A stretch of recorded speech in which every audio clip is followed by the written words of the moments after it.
Amy, do you mind if I make an observation about the minutes? Certainly.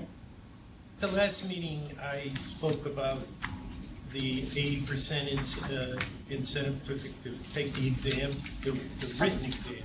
Somehow it came up that I said practical or written. I had no intention of meaning practical. Okay. And I don't think any of you do. My rationale is that our curriculums are pretty much front-loaded, if you will, with theory, and the practical stuff comes later. Okay. So I could see the theory being 80%, that's fine, but the practical, no, I didn't mean that. I don't know. Okay. It was Sharon, sort of a first meeting. Sharon, you can update them, right? And then we'll approve them with those changes. Where? So where were we? Where in there was it, Rick? That Second page. Yeah, About halfway through. Here you go, Sharon. The last. Yeah, last Thank you paragraph. very much. It's the fourth line down. That one, the third way through. Be eligible to take just the written. Thank you. Three practical. Or practical. There could be discussion about the practical. I didn't intend that to be. You guys have the minutes? Thank you. Oh, right. You don't know what to look for. Right, you're right. Did you guys see the minute meeting? Good point. Not that I remember. No. Minutes are here. Where? Oh, is it buried in there?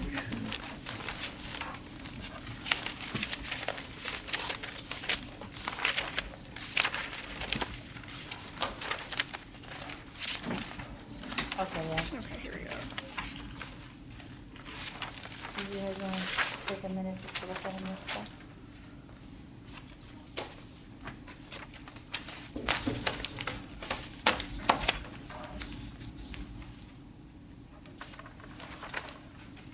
Okay. I'm just gonna close this one.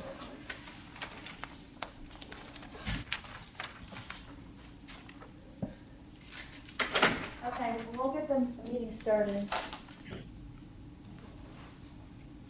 Okay, so this is, we're gonna call the meeting to order. So the first thing that we need to do is have a roll call of the attendees. So if we could start in Albany. Rick Caputo, Michelle D'Allard. Denise Studies. Cheryl Winston. Donna Zoller. Nancy Harrigan. Sharon Charland. Mark Mastrobuno. Jody Delala. Dave Mossberg. Buffalo Ray Amaker. Nicole Lando. in New York, Michael Hawkins. Ernita Gant. Shirley Cheng. and Amy Kenzadine. Dave, we have a quorum, correct? yes. Okay. Okay, so I'd like to start off with welcoming Michelle D'Allard as she's been appointed by the secretary as the new chair for this board. So she would be taking over as the chair as of next meeting. So welcome Michelle as the new chair. Thank you. You're welcome. I'll stay here for this meeting. And the second announcement that I wanted to make was that Nancy Harrigan has been hired to replace Keith Simon. She's now the new supervisor of Exam and Education Unit. So congratulations, Nancy. Thank you. Hi, everyone. Okay. So we're going to start with the department reports. So first is Ernita. Can you please give us an enforcement update? Okay. I'm giving you an update on our 2016 Appearance Enhancement Inspection Initiative. As stated before, we are inspecting 25% of all of our licensed appearance enhancement businesses through the year end, and from January 2016 through April 2016, We have inspected the following counties in our Albany region. Albany County, 129 inspections were conducted. Saratoga, 83 and businesses were inspected. Washington County, 16 businesses were inspected. Fulton County, 19. Montgomery, 16. Schoharie, 10. Schenectady, 56. Rensselaer, 52. Greene, 16. Columbia, 19. In our Buffalo region, Genesee, 26. Wyoming, 16. Orleans, 13. Chautauqua, 41. In our Syracuse region, Madison, 24. Shenango, 16. Oswego, 39. Cortland, 19. Tioga, 14. Lewis, 12. New York City, New York County, 883. Long Island, Suffolk County, 312. These counties that were inspected, these are 25% of businesses that were in each county, and at this date, we are up to date on our initiative for the year, and we're moving forward. And my report. I have Thank a you, Anita. question. I have a question. Did I miss Niagara County, or did she not say that? I didn't say Niagara. We are still in the midst of our inspections. We're going through the end of the year. Niagara County has not been inspected yet. Okay, thank you very much. You're welcome. Any other questions for Anita? Okay. All right, so the No, next I'm item- good. Okay, thank you. Okay, the next item that I wanted to bring up that's not on the department report is the approval of the meeting minutes. So, Richard had noted a change to the minutes, which will be updated by Sharon. So with that amended change, can I get approval for these minutes? Does somebody has a first? I'll make that motion. Okay. I'll second. Is everybody in agreement? Yes. Yep. Okay, the minutes have been approved. Thank you, everybody. Okay, so the next, I'm going to move on to the action items. The first item is the cosmetology assistant certification. Is Cheryl there? Yes, I am. Hi, Cheryl. Can you? Hi, Amy. Yes. I sent everybody a copy of the proposal itself, as well as I did some research in other states of who allows shampooing, either for students or some allow without a license involved. So you have that information. Of the 38 states that replied back to my email, and I sent several emails to them when they didn't respond, 21 of them do allow shampooing without a COS license. 17 do not. So that was the breakdown of that chart. And this would be cosmetology students enrolled in an approved cosmetology school. Once they complete, and I just proposed the 120 hours units of study in professional requirements, safety and health, anatomy, physiology, hair analysis, scalp disorders and diseases, chemistry, and shampoo, rinses, conditioners. And this would allow students only to shampoo, and down below the hours breakout, I wrote down that those that hold a cosmetology assistant will be limited to participate in the following activities: greeting and draping clients in preparation for services, shampooing and rinsing clients in preparation for services, scheduling appointments, participation in reception duties, retail, which is what they can only do now, retail stock, doing towels, things like that. The individuals will be strictly prohibited from applying any chemicals, performing any hair cutting techniques, placing any artificial braids or extensions, performing any nail services or procedures, performing any skincare procedures, and performing any waxing services. So they'll be restricted as to what they do, and the premise of it is our health occupations students now, and have been for a long time, they are required to do a clinical component in a hospital setting. And I know some of our cosmetology schools have clinics in their setting or in their school, but it still does not give the students a true, accurate picture of the culture of a salon. There's key employability skills that are learned when a student is working in a salon situation or any business situation that they would not get in the classroom, such as showing up for work the day you're supposed to be scheduled, showing up on time, showing up dressed appropriately, leaving your cell phone put away, men keeping their pants pulled up and not hanging off their butt. All those key critical employability skills that we are trying to teach our students to make them employable, and those skills are transferable to any career that they choose. So this is the premise to it. I guess the choice is, would you support it? And then the next would be, would the school districts provide the certificate at no cost to the applicant, or does the Department of State want to provide the certificate for a minimal cost, and that fee would, again, support Department of State's and the state funding? So I guess up for discussion. Any questions? I have a couple of questions. Do you want me to start? Sure. First of all, I know that the health tech programs that they run in the schools, when they go into a hospital setting, I know that their instructor is with them.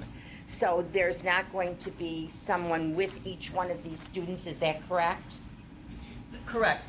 And in the clinical setting, it's a 1-to-10 ratio up to 1:15 ratio. So the teacher is not technically with them. They are really with the people who are supervising, the healthcare professionals that are supervising the students. So they're not one-on-one with the student. Say that again.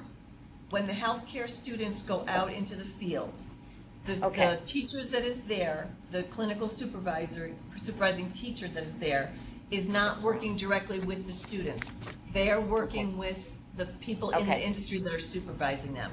And much the same as would happen in this situation.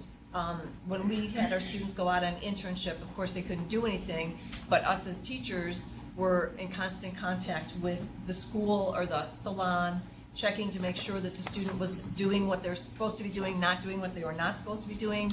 We're there on time. It's a work-based learning experience. Our secondary programs do have work-based learning coordinators that are out traveling around checking on students. So it's another pair of eyes and ears on the students.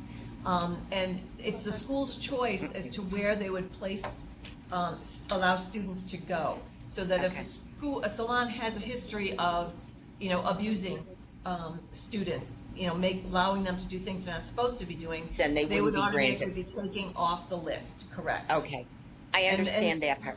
Yes. Go ahead. I'm sorry. And then if whatever certificate is provided, whether it's from the school or from the Department of State, the enforcement would be the same as the examiners now, or the enforcement agents now do, is they go into salons. It has to be clearly posted. This grant or permit would only be allowed for, I would say, a 6-month period with a renewal period of possibly, or a 1-year initial with the option of renewal by the school after 6 months or for an additional 6 months, only to allow for our secondary public school programs that are 2-year programs. In the proprietary schools, they could certainly issue a 6-month certificate or with an addition of 6-month renewal. So that would all be up for, the fine tuning of it.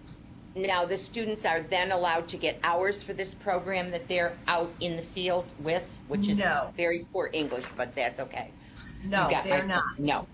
No. So the only thing they'll glean through this is experience, correct?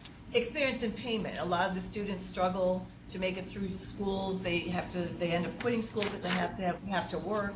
This allows them to work now, gain some employment, and be employable. Plus, as students are going through the program, until they get into a salon, they don't really know if they want to work and continue on in this career field.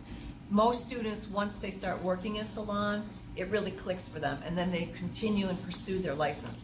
Whereas they may have been on the fence, not really sure whether they really wanted to do this or not. But once they're working in a salon, they see the benefits, they see the excitement, they get, caught up in the career itself, and it really does encourage more students to complete the licensing program and to pursue the license.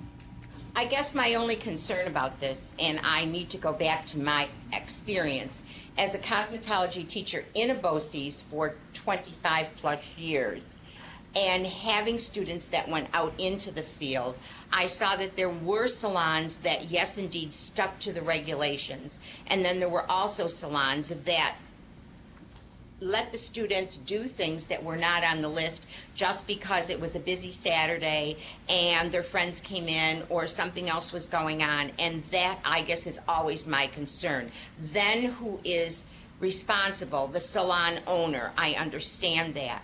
But is the school not then responsible for a student doing things that are not on the list or not?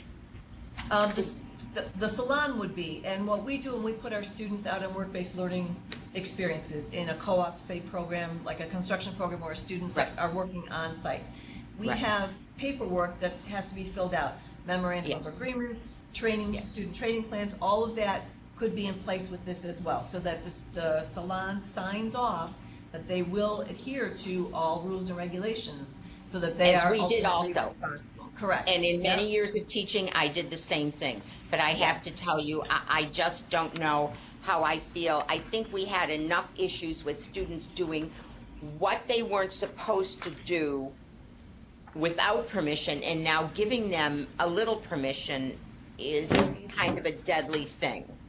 I would like to see this written a little tighter and having. Now, are the teachers themselves supposed to go into the schools and check this? And will there be certain lists of certain salons that can be perused for us as the state or as the school? Yes, I would say that in order for a salon to have permission to be an employer under this premise, I would say that they should have approval from the Department of State, because it must be a salon in good standing, and not the schools don't always know that. So that would have to, that process would have to happen. Right. The students would definitely be, watched. The teachers would be would be the ones that would be working with the salon to do all of the necessary paperwork, the memorandum of agreements, student training plan, and then with Department of State as well, so that everybody's on the same page. And I think this is going to actually tighten up your concerns a little, because now salons are going to know they're being watched. They're responsible for this process, and a student without a certificate can't work in their salon. So they're going to have to go through a specific process to go through this. Rayanne, I'm sorry. Go ahead. I think I go back Who's as far as speaking? you do. I'm Rick, I'm sorry.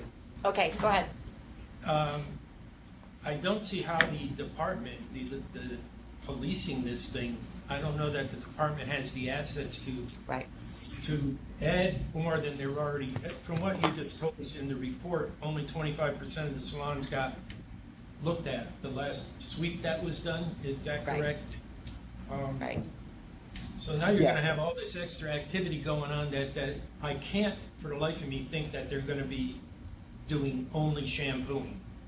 I can't believe that they're not going to be asked to Thank you. Take a set down or put a color on or. That's my point exactly. That's so, what I'm. I guess what I'm looking at, where's the policing of this thing going to come from? Well, and go ahead. The schools have a work-based learning coordinator on staff, all the BOCES do, and the schools that have the cosmetology programs in them. The work-based learning coordinator's role now currently is to make sure that all businesses where students are placed are adhering to all Department of Labor, could be Department of Health or Department of State, rules and regulations. So the work-based learning coordinator could easily handle this to make sure that it's not being violated. That would be one of their roles, because they would be the ones drafting up the paperwork. Initially it goes through their office. And on paper, it looks so good. But I hate to say it, but I go back to what I did. There were 4 cosmetology teachers, so there were 4 classes that were out, 2 at the Medina Center, so that's six classes of students out. Who monitored them? We couldn't go out as instructors because if we had students back at school, sometimes it was chaotic when they were out, and you knew things were going on, and you spoke to people. But I don't know. I have some reservations about this. I truly do. And Rick, I think you're on the same page as I am. Is that Yes, right? Just for that reason of how it's going to be policed, I can't Right. imagine not doing other things that they're not supposed to be doing. I feel the same way. And then we have the issue of earning money while they're going to school, and Right. how that affects their financial aid packaging. Right. I'm thinking of crossover students that go from one year to the next. There's several items that I think need to be ironed out. How do our accrediting bodies look at this? For I mean, proprietaries. if Yeah. you're talking about the student, if you're talking about the student getting paid, is the student on the books for the beauty salon itself? Is the salon then taking out taxes for them? How do the parents feel about that? Do the students want that? What if the students, and you know yourself, there's a lot of students who their income can only be a certain amount, or their parents. Does that conflict with that?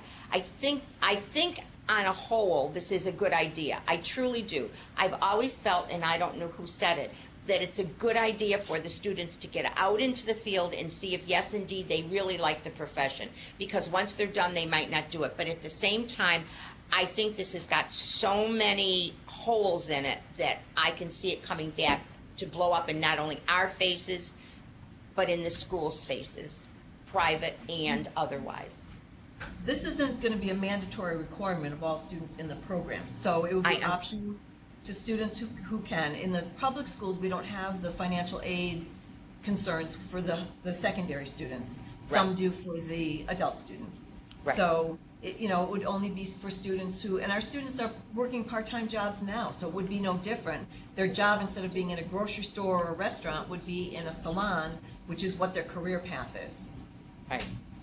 Okay, so let's make a suggestion. This is relatively new to the new board members. So why don't we take an action item for the next board meeting for all the board members to take a look at what Cheryl is proposing and make comments and suggestions, or write down areas of concern. And we can take a look at it and then move forward with that. This type of change would require a legislative change also, so once the board, whether they determine that they're gonna all agree with it, it'll have to be voted on, but I think the first step is to everybody, for all the board members to really look at this proposal and see who's in agreement with it and who's not in agreement with it, and where the areas of concern are. And then if we do get a consensus that everybody is in agreement with whatever, has been proposed with whatever modifications, then it can be introduced as legislation through some avenue. I think that there's a lot of areas that need to really be ironed out before it even gets, moved forward. Some of the areas that have been, were being discussed by Rick and Rayanne. So, is everybody in agreement with that? Does that sound like a good idea to everybody to take a look at it and get some Yes. thought behind it? Because, we've got some new board members here that really need to look at it. And did you pass on the information from all the other states, Cheryl, to everybody? Yes, I did. Okay, so yeah, if everybody could just look at. That'd be Oh, awesome. okay. The board members didn't. Oh, Yeah, okay. so if Submit- all Yes, the- Cheryl, I didn't get that either. So Cheryl, can you provide that to Sharon, and Sharon can forward it Yes. to everybody? Yep. And then another idea, once we, come up, if we all in agreement, with a proposal, we could also get input from maybe our businesses to see what the interest, what their thoughts are. We could do an email blast and maybe some kind of survey to see if there's schools that are, businesses, what their thoughts are on it. and maybe even, do outreach to schools to see, what their thoughts on it. Before we move forward, you want to really get all the pros and cons and everything ironed out before, anything's introduced. Cheryl? Yep. Is SCD okay with this? Yes. That's amazing. They don't even let us bring guest lecturers into our schools. And they're gonna go for this, right? There's no one here from SCD, is there? Well, I am. I'm in Proprietary. public, The not legal proprietary. public comment, Oh, yeah. add it then, okay? Because then they'll I was be, thinking more like, thank you. Dr. Reimer and his. Yeah, Thomas and, Yeah, yeah. they're all okay with that. I've spoken with them on the way out and they say yes. It's just, like you said, it needs to be tightened up and there are, certain things that have to be put in place before it can be. Okay, I guess. All right. next. All right, thank you. So the next action item is a scope of practice on eligibility, Cosmo Aesthetics, presented by Dave and Michelle. I guess I'll go. You want to start? So I can give sort of a background about sort of the methodology that we use. The Department of State, we receive public inquiries all the time about scope of practice questions. Sure. Some of the things that were asked about, like laser hair removal, microneedling, dermaplaning, these other types of procedures, we have had requests in the past. What we generally do is we look at, whether or not it fits squarely within the general business law. More often than not, because it's sort of this new technology, we look to see also what SED has sort of on the subject matter. And ultimately we review it to make a decision if it's going to be prohibited by the general business law, if it's not prohibited by the general business law, but potentially falls under something that SED might regulate, either as a practice of medicine, acupuncture, massage, something like that, and then we'll issue sort of a response letter to the initial inquiry. So from the email, there were a couple of questions about laser hair, the IPL, the microneedling, the dermaplaning. With respect to, for example, lasers, the department actually at one point brought actions against our licensees for what we had thought, or what we had, our theory at the time was that this was, something that was considered the practice of medicine, and we had worked with SED to get an opinion from them. There was a couple of cases that said, or one particular case rather, that said yes, it was considered the practice of medicine, and then on an appeal that was actually reversed. So with respect to laser and laser hair removal, it's not specifically prohibited by our provision, so there's nothing really that's going to stop a licensee from doing it, except to the extent that they're doing it, let's say, in a dangerous manner, something that we could possibly consider like untrustworthy. So using, clearly faulty equipment, not sterilizing, doing something that was almost practically negligent. There was a couple of microneedling questions, that one, and also when we review these types of questions, what we also look at is sort of how it's described in the question, because a lot of these techniques are, you ask one practitioner what it is, they'll give you one definition, and somebody else will give you a completely other, different definition.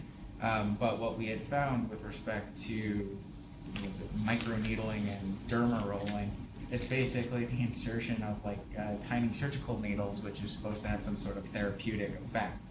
And when we looked at that and compared it to the practice of acupuncture, it seemed really to sort of mirror what at least the SED statute was. So said, that's acupuncture. That's not anything that we would regulate, so therefore they can't do that. And then the dermaplaning, I think, was similar, the way at least it was described to us in the inquiry. Again, so it's really hard to create bright line rules across all types of new procedures and devices that are used, and it's sort of fact-specific type of analysis, in part based on how the question was posed to us. Sure.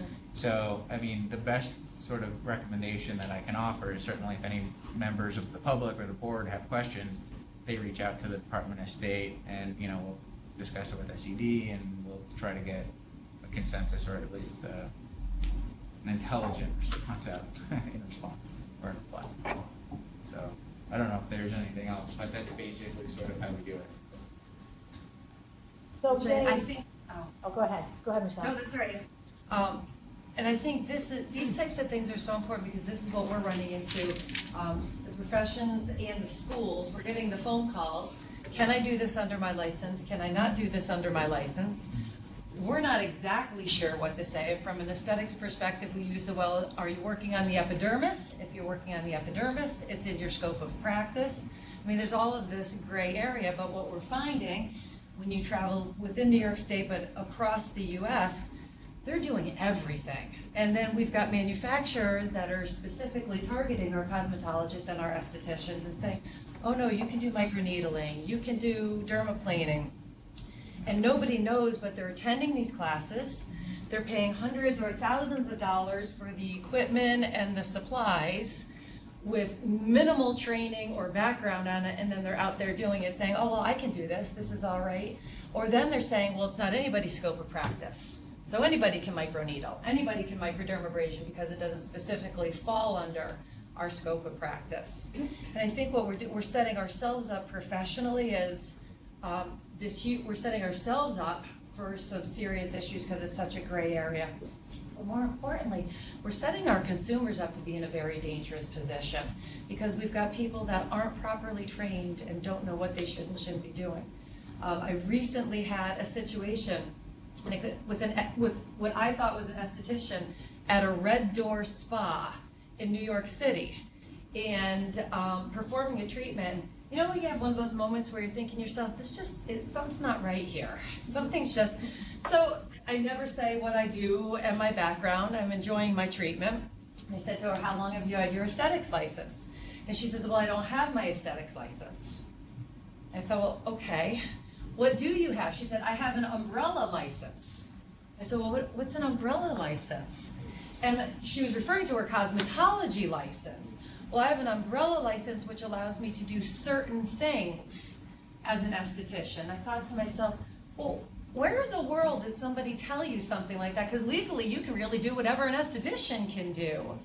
So we're finding that even the professionals are so gray with what is okay, what isn't okay, that the reason I put that out there is because I'm getting the phone calls just as much too. And I'm saying one thing, but then they'll call another school and they'll say something totally different, and I'm not quite sure what to do. And if there's some way that we can wrap our arms around putting things like this, or I guess making them available to the right people, I'll do whatever I can to play a part in that. But to say, listen, you know what, you're okay.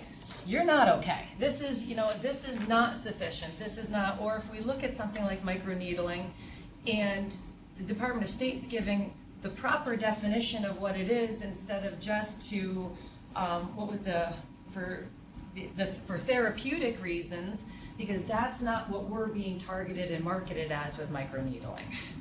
So just to help, at least for New York State, to get us all on the same page. But I think what you've got here is a terrific start. It's just I think the availability and awareness for us is awesome. Michelle, were you at this Red Door Salon just getting a basic facial? Yep. Those are determinations made, for specific inquiries, like Dave was saying, anyone who calls the Department of State, Yeah. writes to the Department of State, will provide them with the determination. Didn't we start something? We did start something, We did. but we never really continued. Probably There can were so dig many up things that were changing, and I still have that list that we Yeah, I'm started sure a I do while somewhere. ago. I'll help in any way I possibly can.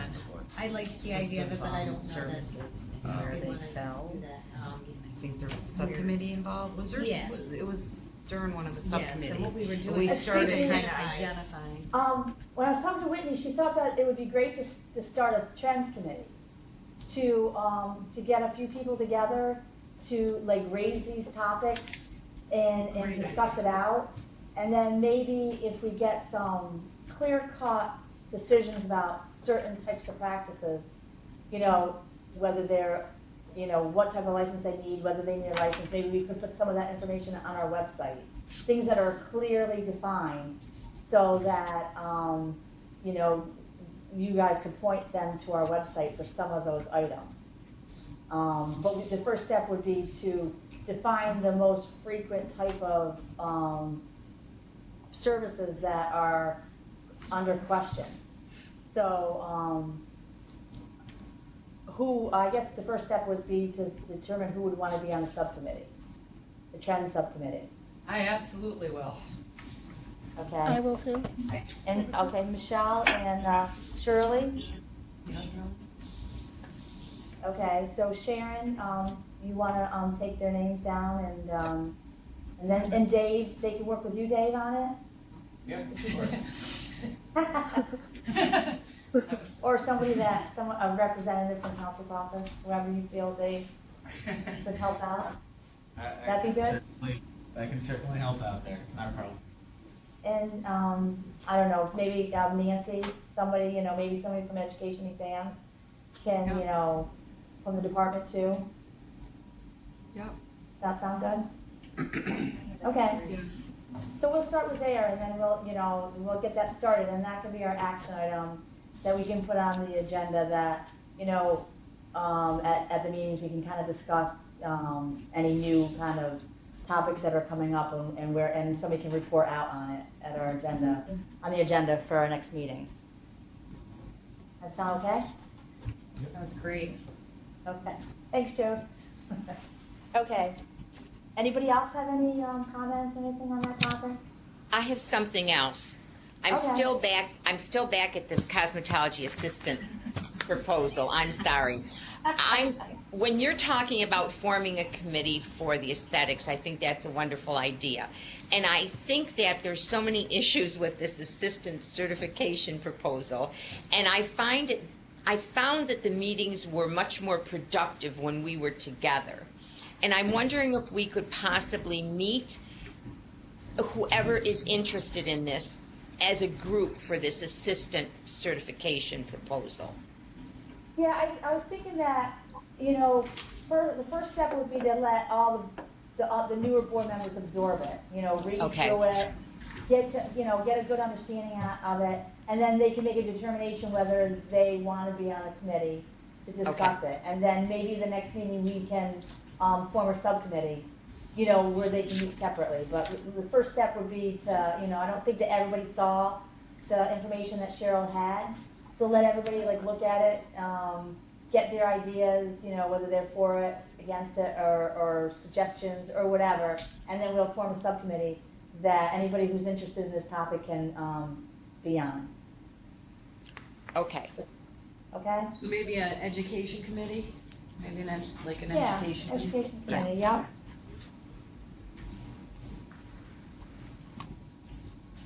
So that'll be an action item for the next meeting, to form an education committee. After everybody takes a look at it and makes a determination whether they're interested in being on the committee. Then could you see that we all get the rest of the information, Cheryl, that you've compiled from the different states, please? Yes, absolutely. Oh. Yep. Thank She's you. going to send it to Sharon, and Sharon can forward it to all the board members. Yeah. And Sharon has everybody's email address. Okay, thank Yeah, you I very did much. send it out. I sent it out a while ago in a reply all to an email that I think had everybody's email on it. Yeah, because Rick has it. Now, Nicole said she got none of this. Maybe the We'll new make sure board members, everybody because gets it. maybe it was before the new board members came on. Okay. Some of us did get it. Okay, so some did, some didn't. So I'll do that. Okay, thank you. Okay.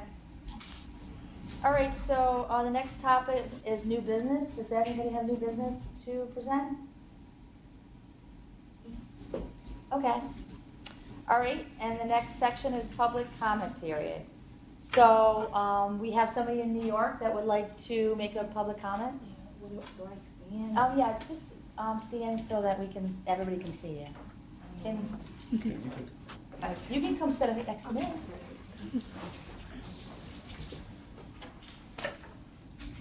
Hello everyone, my name is Colette Belfour. I'm in the business of providing administrative and technology support to small businesses. And a couple of my clients are in the appearance enhancement business. What I noticed when Buffalo in your I guess on a Cosmo assistant proposal, is that similar to like a barber apprentice program?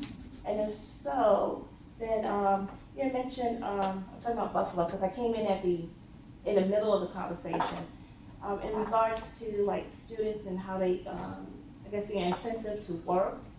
You know, whether they receive a salary or get paid, tips will be their incentive. You know what I mean? They're getting the experience while on site, but the tips that they receive from the clients, you know, in any given day, a tip can be they can make from anywhere from $50 to $100 or even more if it's a salon that's like high profile and have a high clientele. The other area was Buffalo had mentioned. I don't know her name, so sorry. Oh, that's Rayanne. Rayanne. Yeah. Buffalo Rayanne had mentioned a student working at a salon and being restricted. There were some concerns. When you go into a salon, if it's a busy day, you know, they're going to want that assistant to do whatever is necessary. But if they, you know, like a little bit more than shampooing, and like I've seen, they may have to apply a perm using chemicals, you know, so that's something in their training, in their skill set in the beginning, correct? Am I correct? Is that something in their training? That's part of the concern But they don't want them doing that. And, they don't want them as an assistant. No, they don't. So are you looking at first level, second level? I know you're gonna still, but these are some things that I've seen that if it's a busy day, like a Friday, Saturday, I'm gonna say Thursday, Friday, Saturday, and it's an assistant there, that stylist, that head stylist is gonna need that person to do whatever to get clients in and out. which is And I think precisely our concern. That's Right. the concern they have because So- they're not really, they Trained don't have a to license to do that. Right, so maybe you should consider the level of the assistant, whether they are a junior or senior, you know, going out as opposed to a first and second tier one. I mean, I'm just throwing some ideas out of what I've seen in my travels. You know, I'm representing myself and not any salon, but I have a couple of salons that I'm supporting in terms of technology and helping them to be in compliance of the of Article 27. You know, there are a lot. They really focus on their craft. They're not focusing on the business. So the education part that you're trying to introduce will be very helpful. Mhm. So that's all I have to say. All right. Okay. You're welcome. Thank you very much. I see Is there anybody? Cheryl Okay, go has ahead. listed a bunch of activities that are prohibited on page 3 of her presentation, but it's again, who's going to enforce that? Right. Like, they're not supposed to do chemicals, they're not supposed to do Right. haircuts, but we know it's going to be done, but how do we stop it? Right. Is there anybody in Albany that wants to make a public comment? Okay, anybody in Buffalo? I don't see anybody. Okay. All right, so, if there's nothing else, then, I'd like to call the meeting, to a close. I move to adjourn. I'll second that. Okay, everybody in agreement? All right, thank you everybody very much for attending the meeting and for your